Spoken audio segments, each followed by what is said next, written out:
Buenos días a todos. Este es el estudio bíblico de la Iglesia Evangélica Bautista de Ituzaingó. Estamos compartiendo en este año el Evangelio de Marcos y estamos disfrutando de las enseñanzas de los diferentes maestros del ministerio de la Iglesia. Y bueno, seguimos con la literatura y el texto en el cual emprendimos viaje, el texto de nuestro amigo querido Pablo Bernola, pastor, muy especial para nosotros él, con este texto, este libro llamado Seguir a Jesús. Muchos de ustedes lo deben tener, o sus maestros, y lo están compartiendo, y este texto estamos siguiendo para hacer una seguidilla de narraciones desde el Evangelio de San Marcos. Hoy nos toca la semana 2, día 9, es el estudio número 9. Y hoy es un texto muy especial porque Jesús se encuentra y llama a alguien para que lo siga. Una de las palabras claves del Evangelio de San Marcos es el seguimiento, la orden, la invitación de Jesús al decir, sígueme. ¿Te lo dijo a vos el Señor?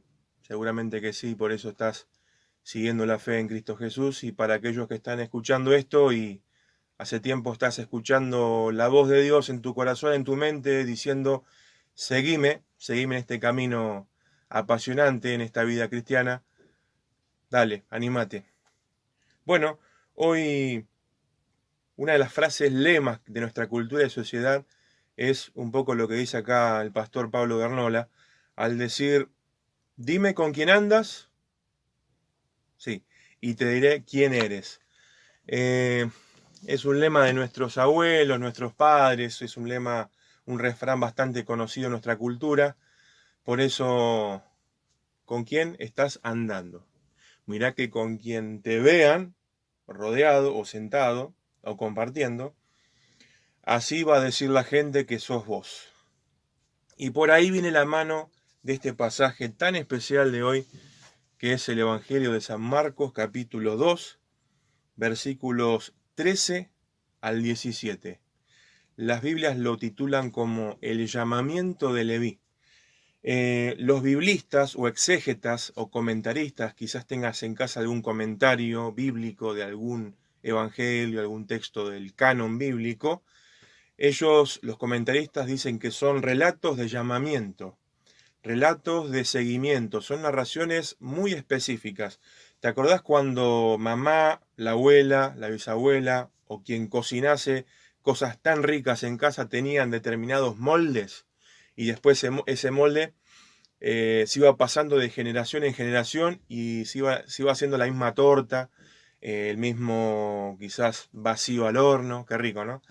Bueno, ese molde donde se hacían las cosas, también hay moldes bíblicos, moldes literarios, donde el autor bíblico, inspirado por el Espíritu Santo de Dios, recoge una tradición que escucha de una comunidad de fe, en este caso los evangelios, y en un molde literario específico de la época va a transmitirnos por escrito esa historia, esa narración, esa tradición. El molde es, en este caso, en este día, las narraciones de seguimiento, las narraciones de llamamiento. Hay que prestar atención cada vez que Jesús anda por ahí a las orillas del mar de Galilea y anda llamando gente para que le siga. Seguimiento, discipulado, ¿sí? ¿Te suena? Muy bien. El versículo 13 del capítulo 2 del Evangelio de San Marcos nos dice, de nuevo salió Jesús a la orilla del lago. Toda la gente acudía a él y él les enseñaba. Siempre que Jesús está en los evangelios a orillas del lago de Genezaret, o también llamado Mar de Galilea, Jesús está rodeado de una multitud, siempre. La gente lo sigue porque este profeta itinerante que va y viene, ¿sí? Decía un profesor mío, Jesús en San Marcos parece un velociraptor. Es impresionante el movimiento que tiene Jesús de aldea en aldea comunicando el reino de Dios. Está a orillas del lago de Genezaret y desde ahí empieza a reclutar, a llamar a discípulos. La gente se acumula alrededor de Jesús a la orilla porque quiere seguir viendo los milagros, quiere seguir viendo las señales, Pero también cuando Jesús está a la orilla del lago, ¿qué hace? Sí, Él es un maestro. Él es alguien que enseña al estilo de los rabinos del primer siglo, pero este rabí joven es diferente, es muy diferente. Enseña como quien tiene autoridad, dirá en otro pasaje del Evangelio de Marcos. Jesús está enseñando, la gente acude a él, la gente quiere escuchar la palabra de Jesús, ¿sí? Y eso nos puede llevar a pensar realmente a partir de la actividad de la iglesia de Jesús, la gente se acerca, se amontona para escuchar la palabra de Jesús 20 siglos después en la boca de su iglesia, de los creyentes, de los discípulos de Jesús. Qué pregunta para hacernos, ¿no? Qué pregunta que dispara el texto para saber si como a Jesús se le agolpaba gente para escuchar su enseñanza, y en nosotros pasa lo mismo, la gente nos busca para escuchar la palabra de Dios o no quiere saber nada. Bueno, en el versículo 14 dice, al pasar vio a Leví, hijo de Alfeo, donde éste cobraba impuestos. Sígueme, le dijo Jesús. Y Leví se levantó y lo siguió. Bueno, es interesante que aquí en el Evangelio de Marcos se le llame Leví. En el Evangelio de Mateo se va a animar el evangelista a llamarlo Mateo a este Leví. Algunos identifican a Leví con Mateo. Pero lo relevante del texto es que Leví es un cobrador de impuestos. Es decir, un judío que se ha acercado al gobierno romano, mediado por el gobierno, el pseudo gobierno o gobierno vasallo de los romanos, que sería allí por la época Herodes Antipas, y va con una suma de dinero y pregunta, bueno, ¿cuál es el pozo para cobrar tributo e impuesto este año? Vamos a suponer que el gobierno le decía a este publicano cobrador de impuestos judío, mirá, tenemos estos diferentes precios y, por ejemplo, de este impuesto este año vamos a cobrar 1.000.000 de pesos. Bueno, dice el judío, yo compro ese paquete de impositivo y después él lo va a revender cuando cobre los impuestos a un mayor precio. Imagínate que juguemos un poco en la imaginación, ¿no? Va a compra por 1.000.000 de pesos ese paquete impositivo y después a la orilla del mar de Galilea, lugar muy transitado, muy comercial de la época, me pongo mi banquito de cobrar impuestos y esa inversión de 1.000.000 de pesos, yo empiezo a vender y durante el año lo vendo a, no sé, 2 millones, 3 millones, 4 millones y le saco una flor de ganancia. Un judío cobrándole intereses leoninos, inescrupulosos a sus propios compatriotas. Imagínate cómo era visto entonces el publicano, el cobrador de impuestos, por sus compatriotas. Un traidor, un pecador, lo peor de la sociedad judía del primer siglo donde Jesús está predicando. Eso eran los publicanos. Habían diferentes rangos de publicanos, dependiendo la espalda financiera que tuviesen, podían comprar paquetes muy grandes y después revendérselo a sus propios compatriotas, es decir, haciéndole pagar los impuestos y mucho más caros. Y había después otros escalafones más pequeños de empleado del empleado del empleado, una especie de estructura piramidal para cobrar impuestos. Fíjense el nivel de corrupción y de perversión ya en el primer siglo, y Jesús tiene que enfrentar esas cosas. Qué interesante que a un tipo de persona como esa, un corrupto, un perverso, un traidor, lo peor de lo peor, Jesús pasa y le dice, ¿qué cosa? Sí, el texto dice, sígueme. ¿Te imaginas a Jesús hoy pasando por los lugares, por los focos concentrados de corrupción de nuestro país o del mundo? Pasando y caminando y diciéndole a esa gente corrupta, vení, seguime. ¿Te lo imaginás? A nosotros nos cuesta imaginar porque tantos años de historia argentina y de tanta corrupción, nos cuesta imaginar decirle a alguien que ha robado y ha estafado al pueblo argentino, decir que Jesús pasa y le dice, vení, seguime. Y ahora nos vamos a escandalizar un poco más, porque a ese que le decía, seguime, a ese corrupto, van a ver qué pasa. Leví podría haberse quedado con su flor de negocio en la mesa, siguiendo acrecentando sus ganancias, pero no, sigue a Jesús. Dice el texto, y Leví se levantó y lo siguió. Versículo 15. Sucedió que estando Jesús a la mesa en casa de Leví, muchos recaudadores de impuestos y pecadores se sentaron con él y sus discípulos, pues ya eran muchos los que lo seguían. Quiero hacer un alto. En el texto griego no sabemos muy bien a la casa de quién fue. No está claro en el texto griego, porque no dice, en gramática se dice el genitivo, es decir, la posesión de algo. No sé, la Biblia de Sebastián, el auto de Luis. Bueno, eso en el texto griego no está.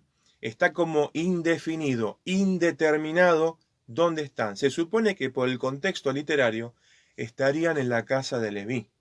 Cerraría. Es coherente. Pero en el texto no lo define. Fíjense que NBI, la versión que estoy usando, traduce, se toma la libertad de traducir e interpretar que realmente era la casa de Leví. Esas son las diferentes ediciones y traducciones o versiones que usamos en casa: Reina Valera, Américas, NBI, Dios habla hoy, NTV, diferentes traducciones que seguramente tenés en casa o en el celu, pero que al momento de traducir esos traductores, esos editores, tienen que tomar una decisión. ¿Cómo traduzco esto? Bueno, NBI decidió poner algo que no estaba muy bien definido en el texto griego y puso y se jugó directamente, dijo, la casa era de Leví. Fíjense qué interesante, ¿no? Pero no está determinado en el texto. Agrego esto que está en un ámbito de la mesa. Y acá un pequeño alto interesante. Para nosotros la mesa es sentarnos quizás a la mañana para desayunar. La mesa para nosotros es sentarnos para almorzar, para cenar. Sí, hoy en día, bueno, la tecnología nos ha invadido, a veces estamos ahí con la computadora, la tele o el celular y con el plato de comida. Pero la mesa para el pueblo judío es un ámbito sagrado. Cuando digo sagrado quiere decir que no es una mesa más común, cotidiana, vulgar, no. Cada comida que se sienta el judío a poder ingerir alimentos con las personas que tiene alrededor, tiene una sacralidad. Es decir, esa mesa está de alguna manera honrando al Dios de Israel y está la presencia del Dios de Israel en la comunión de los comensales. La comida, al ingerir, tiene un acto sagrado para el judío. Cuando nosotros nos comemos un asado o comemos un plato de fideo, no estamos pensando tanto en lo sagrado de la comida y del compartir, de que Dios está como en una manera muy, muy especial en un acto litúrgico de adoración. No, pero el judío sí lo está pensando. Y te sumo algo más desde la perspectiva del judío que está sentado a la mesa. Sentado. Sentado a la mesa estamos los occidentales. Pero los orientales, medio orientales, acordate que se reclinan en unos pequeños divanes que tienen, se recuestan de costado, medios como acodados, ¿sí? Y van tomando la comida de una mesa más bien bajita. El participar de la mesa con alguien, para un judío, tiene que ver también con participar de su vida, su pureza, o al revés, su impureza. Quiere decir que para el judío, si vos te sentabas con un pecador, con un publicano, con una prostituta, con alguien que no cumplía la Torá, es decir, la ley de Moisés, vos te estabas contaminando de todos sus pecados. Vos quedabas impuro. Fíjense la concepción, la mirada, el pensamiento del judío al momento de participar de una mesa que es sagrada. Jesús se sienta a comer a la mesa con publicanos y con pecadores. ¿Qué quiere decir para la mirada y perspectiva judía entonces? Los que están mirando eso están pensando, este tipo, Jesús, está participando de los pecados de todos estos. Esa es la mirada que tienen unos personajes que van a aparecer ahora. Versículo 16, cuando los maestros de la ley, es decir, los escribas, que eran fariseos, vieron con quién comía, les preguntaron a sus discípulos, ¿y este come con recaudadores de impuestos y con pecadores? Fíjense estos muchachos. Una salvedad. Escribas era un oficio muy específico en Israel, eran los doctores de la ley, los más estudiosos del canon de la Biblia hebrea, de la Torá, eran los eruditos, los que más sabían de los famosos 613 preceptos que tiene la Torá. Pero los escribas podían ser de diferentes partidos políticos o sectas. ¿El texto te diste cuenta que especifica qué tipo de escribas son? Sí, son escribas del grupo de los fariseos. Quiere decir que había escribas de otros grupos del judaísmo. En este caso, son escribas de los fariseos. Y hago también una pequeña pausa. Acordate que una cosa es la historia viva, objetiva de lo que Jesús está viviendo en esa mesa con sus discípulos, los publicanos, los pecadores, los escribas observando, que eso habrá pasado por el 27-30 después de Cristo, que creemos que ahí ejerció Jesús su ministerio. Pero muy diferente, acordate, es el momento en que se redacta y se escribe el Evangelio. Han pasado, de ese momento que yo te dije, 40 años. Es decir, estamos en el año 70. Y acordate que en el año 70 se destruye el templo de Jerusalén, se persigue a los judíos, se persigue a los judeocristianos, aquellos judíos que están creyendo que Jesús es el Mesías. Es decir, no es fácil ser cristiano, tampoco judío, para la época que se está redactando el Evangelio de Marcos.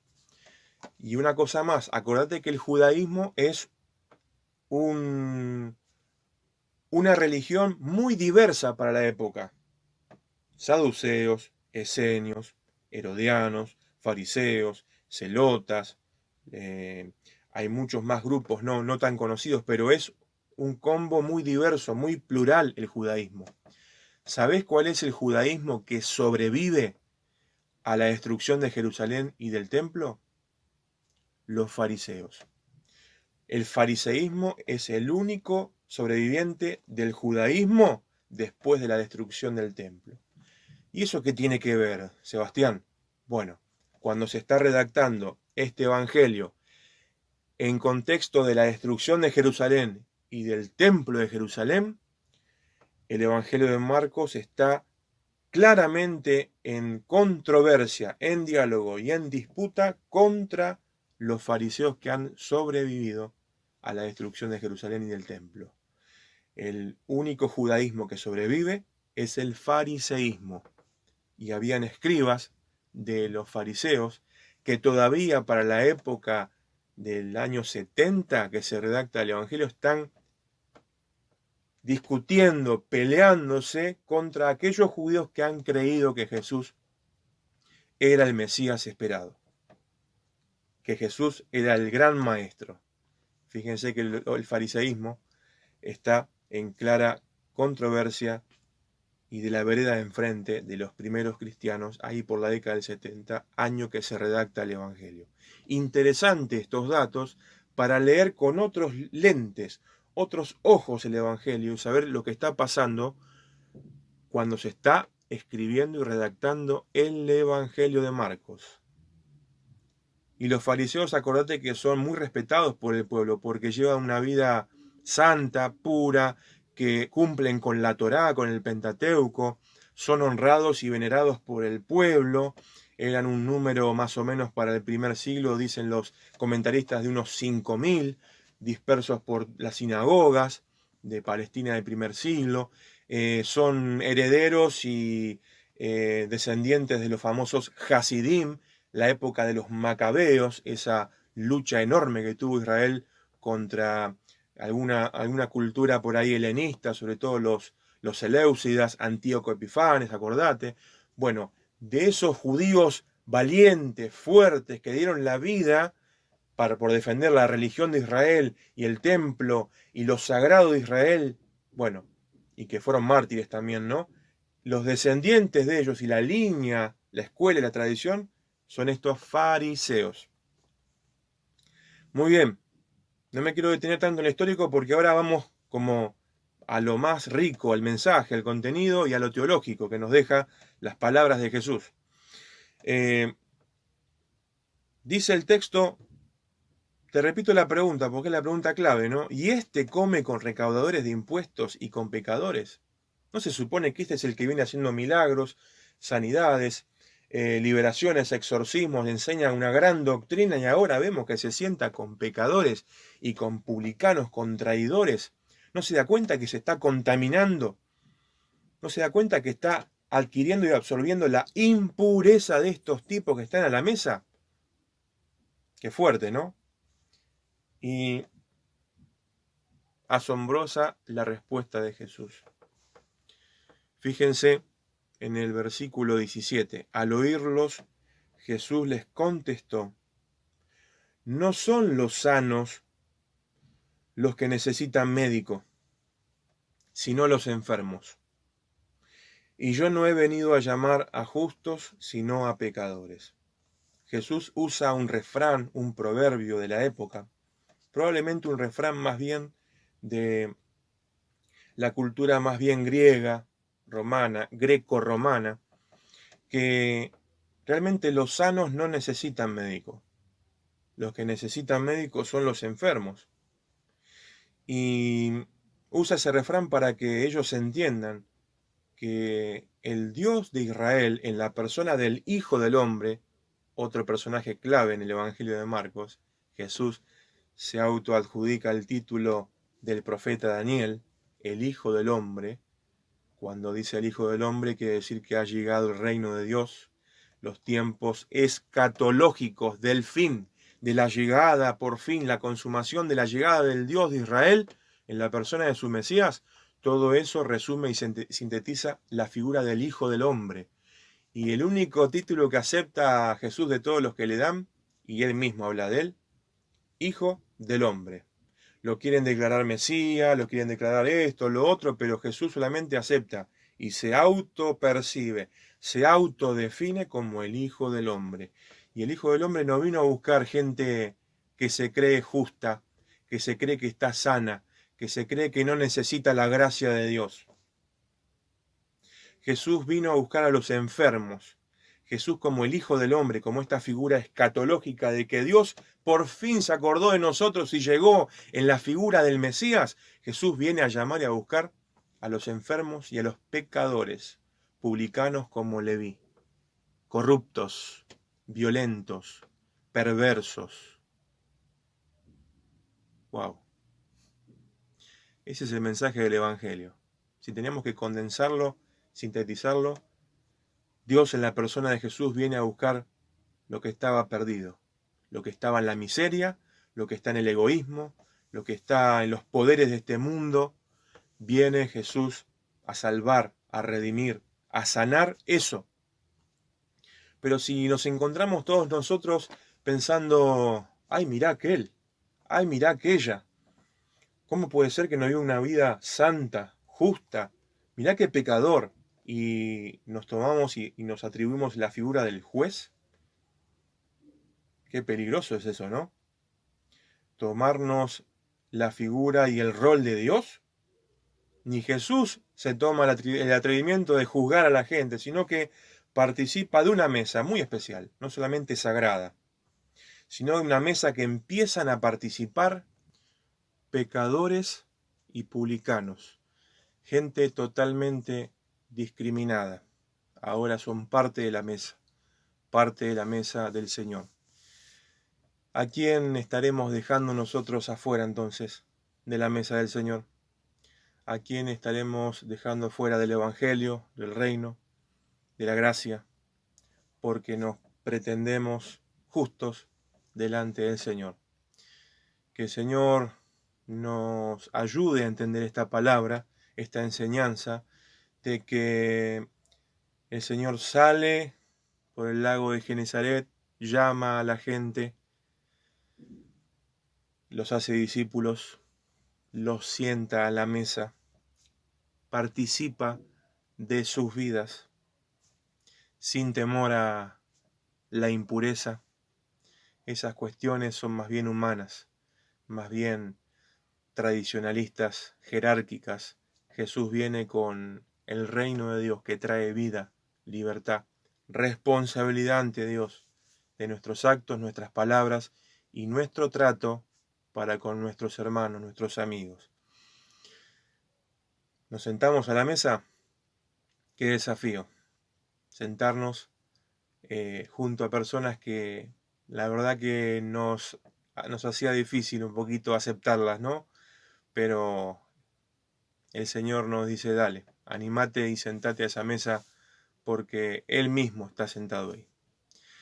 Bueno, mediten en esto, Marcos capítulo 2 versículos 13 al 17, el llamamiento de Leví y además el episodio de la casa, la presencia de los escribas y cómo Jesús responde con una sabiduría tal que les hace ver que ellos no son tan justos que digamos, sino que el reino de Dios en la persona del Mesías, en el Hijo del Hombre, en esa mesa está llamando a pecadores. Que el Señor en esta mañana les bendiga grandemente.